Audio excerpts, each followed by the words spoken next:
بسم اللہ الرحمن الرحیم۔ السلام علیکم۔ اس ویڈیو کو آخر تک دیکھیں۔ ہم آپ کو موسم سرما سے بچاؤ کے لیے کچھ غذائیں اور کچھ علاج بھی بتائیں گے۔ موسم کی تبدیلی انسان کی صحت اور مزاج دونوں پر اثر انداز ہوتی ہے۔ عام طور پر لوگ موسموں کی تبدیلی سے بیمار ہو جاتے ہیں کیونکہ اس سے درجہ حرارت میں تبدیلی واقع ہوتی ہے جو وائرس کی نشو و نما اور پھیلنے کا باعث بنتی ہے اور وائرس سے بیماریاں پھیلتی ہیں۔ موسم سرما کی آمد دن میں گرمی اور رات میں ٹھنڈ کے ساتھ شروع ہو جاتی ہے اور موسم کا اس طرح کا درجہ حرارت انسانی صحت پر اچھے اثرات مرتب نہیں کرتا ہے۔ موسم سرما دلکش ہوتا ہے لیکن اس کے ناخوشگوار پہلو کو بھی نظر انداز نہیں کیا جا سکتا، جیسے متعدی بیماری، صحت کی خرابی اور درجہ حرارت میں کمی وغیرہ ہیں۔ نزلہ، بخار، کھانسی، سانس کی دیگر بیماریاں موسم سرما کی آمد کے ساتھ ہی شروع ہو جاتی ہیں۔ موسم سرما میں سردی کی وجہ سے چونکہ زیادہ تر لوگ گھروں میں ہی رہنا پسند کرتے ہیں، اس لیے یہ وائرس آسانی سے ایک شخص سے دوسرے میں منتقل ہو جاتے ہیں کیونکہ یہ متاثرہ شخص کے کھانسنے، چھینکنے یا اس کی کسی آلودہ چیز کو چھونے جیسے دروازے وغیرہ کو چھونے تک سے بھی یہ دوسرے افراد کو بھی لگ جاتے ہیں۔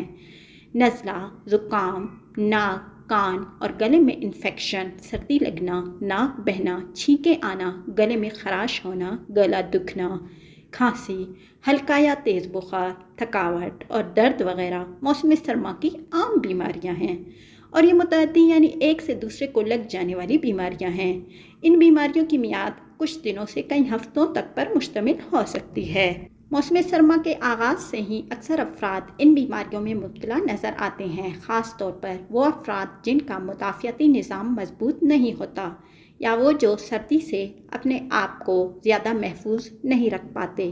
وہ لوگ موسمی بیماریوں کا زیادہ شکار نظر آتے ہیں۔ کچھ ایسے وائرس بھی بیماری پھیلانے کا سبب بنتے ہیں جو سردیوں میں ہی پھلتے پھولتے اور بیماریاں پھیلاتے ہیں۔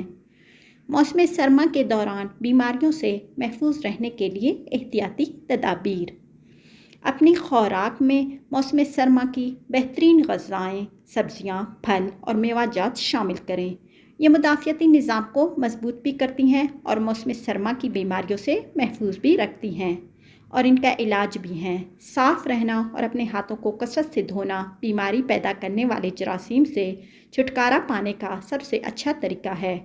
وٹامن سی کو اپنی خوراک میں شامل رکھیں۔ وٹامن سی جسم کو سردی، فلو اور دیگر عام موسم سرما کی بیماریوں سے لڑنے میں مدد کرتا ہے۔ جڑی بوٹیوں والی چائے، کہوہ یا یخنی بھی موسم سرما میں فائدہ پہنچاتی ہے۔ جوشاندے کا استعمال تمام موسم سرما کی بیماریوں کا بہترین اور مؤثر ترین علاج ہے اور سردی اور ٹھنڈ سے خود کو محفوظ رکھنا۔ گرم کپڑوں کا استعمال: آدھا گلاس نیم گرم پانی میں 1 چمچہ شہد ملا کر پینے سے پٹھوں کو آرام اور کھانسی میں افاقہ ہوتا ہے اور ٹھنڈ کا اثر دور ہوتا ہے۔ آدھا انچ دار چینی کا ٹکڑا اور 1 انچ ادرک کا ٹکڑا کاٹ کر 2 کپ پانی میں پکنے کے لیے رکھ دیں، پھر اس میں 1 چھوٹی ڈلی گڑ کی شامل کر دیں، چاہیں تو 1 چٹکی چائے کی پتی بھی شامل کر سکتے ہیں۔ جب پانی 1 یا 1.5 کپ رہ جائے تو یہ قہوہ چھان کر پی لیں۔ یہ قہوہ نزلہ، زکام اور کھانسی وغیرہ میں بہت مفید ہے۔ لائک کریں، شیئر کریں۔ شکریہ۔